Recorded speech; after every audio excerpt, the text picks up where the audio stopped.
जो पहले से हरियाणा और पंजाब ने अपना मार्केटिंग सिस्टम खड़ा किया था, वो देश में एक मॉडल था, उसको एक तरह से ध्वस्त करके अपनी भाषा में कहते हैं फट्टा मार के और बिहार के लेवल पे लाना। बड़ौदा ने इन हालातों में जहाँ किसानों पे लाठियाचार्ज हो रही हैं, जहाँ घेराव हो रहा है भाजपा के हर एक नेता का, अगर यहाँ किसी तरह गलती से भाजपा को किसी ने समर्थन कर दिया दुष्प्रचार में आके, तो ये मोहर लग जाएगी कि जो भाजपा देश में किसानों का गला काट रही वो ठीक है, और यदि आपने सीधा यहाँ भाजपा को धूल चटा दी तो सीधा मैसेज जाएगा कि बड़ौदा का किसान बाहुल्य क्षेत्र किसान विरोधी नीतियों को स्वीकार नहीं करता। नमस्कार, मैं मोहित देश हरियाणा न्यूज़ एजेंसी चैनल पे आपका स्वागत करता हूं। आपको पता है बड़ौदा में 3 तारीख को चुनाव होने हैं, सबके अपने अपने कैंडिडेट आ गए हैं, लेकिन इस चुनाव के पीछे जो ताकत लगी हुई है वो किसानों का नाम आता है आज के दिन कि किसान डिसाइड करेंगे कि बड़ौदा में सत्ता किसकी आएगी। और किसानों के पीछे जो कारण है वो 3 अध्यादेश। मैं फील्ड में जाता हूँ, लोगों से पूछता हूँ तो बहुत सारे सीधे साधे लोग होते हैं, उनको इसका मतलब नहीं पता होता कि 3 अध्यादेश आखिर हैं क्या। तो उनको साधारण शब्दों में समझाने के लिए मेरे साथ डॉक्टर शमशेर हैं, इनसे पूछेंगे कि क्या है ये आखिर, बिल्कुल सीधे शब्दों में जो कि आम आदमी समझ सके। नमस्कार सर। ये बड़ौदा के किसानों को पहले मेरी नमस्कार। आप बड़े सौभाग्यशाली हो कि पार्टियों के चुंगल से आज़ाद हो के एक किसान पंचायत उम्मीदवार आपके विधानसभा में आपकी आवाज़ उठाने जा रहा है। ये जो 3 बिल हैं, इनको समझने के लिए जो वन नेशन वन मार्केट जो बार बार मोदी जी कहते हैं, वो बिहार मॉडल है, जहाँ 2006 में मंडी ख़त्म कर दी गई। 3 स्टेट ऐसी थी जो विकसित, जो सेंटर पूल में सबसे ज़्यादा खाद्यान्न देती थी, उसमें सबसे ऊपर पंजाब और हरियाणा का किसान आता था। 4500 करोड़ का अपने मार्केटिंग बोर्ड का एक बजट होता था जो लाभ की स्थिति में थे। आज 2.5 गुना आज सरकार पे कर्जे का बोझ है, तो आज उसके फेडरल सिस्टम में राज्यों के में इसलिए दखल दिया गया इन कानून से माध्यम से, क्योंकि कच्चे माल पे भी सरकार कॉरपोरेट पकड़ चाहता है, और जो तैयार माल की चैन है वो भी कॉरपोरेट अपने हवाले में जाना चाहता है। और इसी में इन्होंने FCI के साथ 40% स्टोरेज पूरी कर ली है, और ये बहुत पहले से हुड्डा साहब के टाइम से ये गेम चला हुआ है, और 2024 तक पूरी स्टोरेज, पूरी सप्लाई चेन और पूरी मार्केट में प्राइस क्या तय करेंगे, ये कॉरपोरेट तय करेंगे। कमोडिटी एक्ट की बात बता दूं, पहला एक्ट कौन सा, क्या नाम है उसका? एक जो मार्केटिंग प्रोड्यूस है, जिसको हम कहते हैं कि मार्केट खात्मा है ये आपकी। मंडी से बाहर तो आपने टैक्स बिल्कुल कोई फीस नहीं रखी।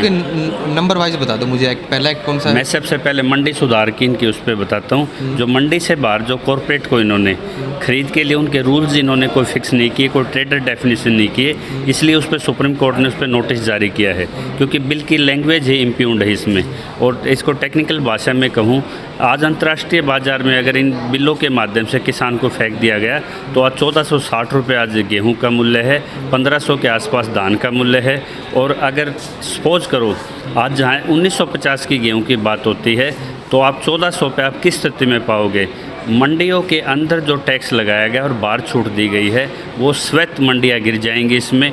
और जो कमोडिटी एक्ट है, जिसमें किसी भी पेरिसेबल्स का और स्टेबल जो आइटम है खाद्यान्न का, उसकी 100% जब तक बढ़ोतरी नहीं होगी, यानी कि 100 रुपये की कोई खाद्यान्न की चीज़ है, वो अगर 200 रुपये तक, उसमें सरकार का दखल बिल्कुल ख़त्म है। सीधी तरह से महंगाई के लिए कि लाइसेंस है, इसमें किसान नहीं, जो गरीबी रेखा से नीचे रहते हैं, मध्यम वर्ग रहते हैं, शहरों में तो लोगों के पास चक्कियाँ भी नहीं है, जो खाली पैक्ड फूड पे जिनका डिपेंड करता है। BPL का इसमें कोटा ख़त्म कर दिया जाएगा। MSP के रेट पे अगर 1950 रुपये का उनको हम 2 किलो के अगर उनको पैसे दे भी दिए 38 रुपये के आसपास, तो वो 60 120 रुपये के हिसाब से उनको बाहर से ख़रीदना होगा। एक तरह से गरीब पे भी मार है और किसान की प्रोडक्शन पे भी मार है इसमें। और जो इसमें जो ट्रिब्यूनल्स जो तय किए गए हैं, कोर्ट की बजाय पंचायती प्रतिनिधियों की बजाय इन्होंने सीधी जो लाइजनिंग कंडीशन में, जैसे पेप्सिको का उदाहरण है, आज गन्ना जो हमारा, वो भी एक कॉन्ट्रैक्ट का एक एग्जाम्पल है। आज बड़ौदा में यहाँ गन्ने की पेमेंट नहीं हो रही, 4-4 5-5 हज़ार करोड़ रुपए प्रदेश में, देश में गन्ने की भुगतान बकाया है। कॉन्ट्रैक्ट एक्ट की लाइजनिंग में सरकार बीच से निकलना चाहती है। अगर MSP चौथी लाइन जो बार बार हम उठाते हैं कि चौथी लाइन लिख लीजिए, आज प्रदेश सरकार के पास ये इख्तियार है संविधान में कि वो पूरे प्रदेश को मंडी का आकार दे के यहाँ MSP लागू कर सकती है। लेकिन ये तो एक बहुत छोटी चीज़ है, हम तो MRP की बात करते हैं। जब प्रतिस्पर्धा की बात आती है तो आपका लाभ मूल्य इसमें तय होना चाहिए था लागत का, या मिनिमम पे भी सरकार आप पे डाका डाल रही है। और अगर बड़ौदा ने इन हालातों में जहाँ किसानों पे लाठियाँ चार्ज हो रही हैं, जहाँ घेराव हो रहा है भाजपा के हर एक नेता का, अगर यहाँ किसी तरह गलती से भाजपा को किसी ने समर्थन कर दिया दुष्प्रचार में आके, तो ये मोहर लग जाएगी कि जो भाजपा देश में किसानों का गला काट रही वो ठीक है, और यदि आपने सीधा यहाँ भाजपा को धूल चटा दी तो सीधा मैसेज जाएगा कि बड़ौदा का किसान बाहुल्य क्षेत्र किसान विरोधी नीतियों को स्वीकार नहीं करता। चलो, अब ये बता दिया आपने क्या कारण होंगे कि क्या करना चाहती है सरकार। अब 3 उनकी बात आती है, 3 सिंपल मुझे उनके नाम, उनका मतलब और उनकी छोटी छोटी एक्सप्लेनेशन बताइए, क्या होती हैं ये 3 बिल हैं क्या? 3 बिल में पहले तो ये है कि मार्केटिंग, ओपन मार्केटिंग की बात करते हैं। जो पहले से हरियाणा और पंजाब ने अपना मार्केटिंग सिस्टम खड़ा किया था, वो देश में एक मॉडल था, उसको एक तरह से ध्वस्त करके, अपनी भाषा में कहते हैं फट्टा मार के, और बिहार के लेवल पे लाना।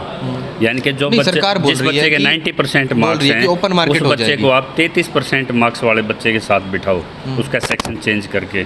ये स्थिति है इसमें। और जो महंगाई है, कमोडिटी एक्ट से महंगाई अनकंट्रोल है, सीधे शब्दों में मैं कहूँ। और कॉन्ट्रैक्ट एक्ट इसलिए था कि कॉरपोरेट के पास कच्चे माल के और सप्लाई चेन पे पूरा कंट्रोल उनको चाहिए था, ताकि उनकी जो सब कंसर्न है, पतंजलि है, वॉलमार्ट है, ये प्राइस कंट्रोल मार्केट का ओपन का कर पाएँ। अच्छा, ये बताइए, सरकार इसमें बीच में भाग रही है। आड़तियों की पहले हमारे जो किसान का पूरा सिस्टम, इकोसिस्टम होता था खेती से रिलेटेड, पहले आड़तियों की क्या जगह होती थी और फ्यूचर इन बिलों के बाद क्या जगह होगी उसकी? आड़तियों के बारे में भ्रम फैलाया जा रहा है। जो भी टैक्स देना होता था वो आड़तियों से जो सामान खरीदता था परचेजर देता था। आज आड़तियों की जगह एफपीओ आ जाएंगे। संघ और आरएसएस के कार्यकर्ता ये एफपीओ लेने जा रहे हैं। 10,000 की उसकी लिमिट लगा दी गई पूरे देश में।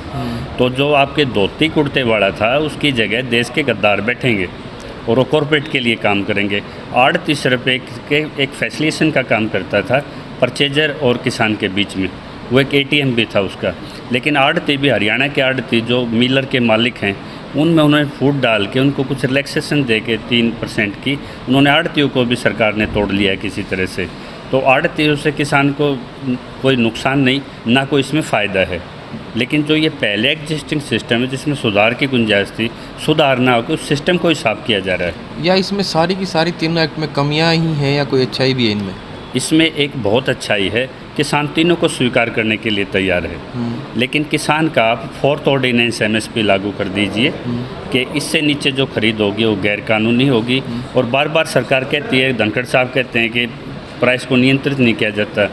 जिस कॉरपोरेट को किसान का माल खरीदना है उसकी तो भाजपा को इतना चिंता है, और जिस किसान को आज कंपेरेटिव ओपन मार्केट का जिसको रेट चाहिए था, न्यूनतम पे भी उसको कानून देने से पीछे हट रही है। यानी कि बाजार की तो चिंता है, कॉरपोरेट की चिंता है, जो इसके किसान को नोच खाएगा, बंधुआ बनाएगा यहाँ किसान मजदूर को। लेकिन किसान की चिंता नहीं कि किसान इस प्रतिस्पर्धा में कहाँ टिकेगा। और ये खेल सारा WTO, वर्ल्ड बैंक और सारा अंतर्राष्ट्रीय अनुबंधों के दबाव में किया जा रहा है।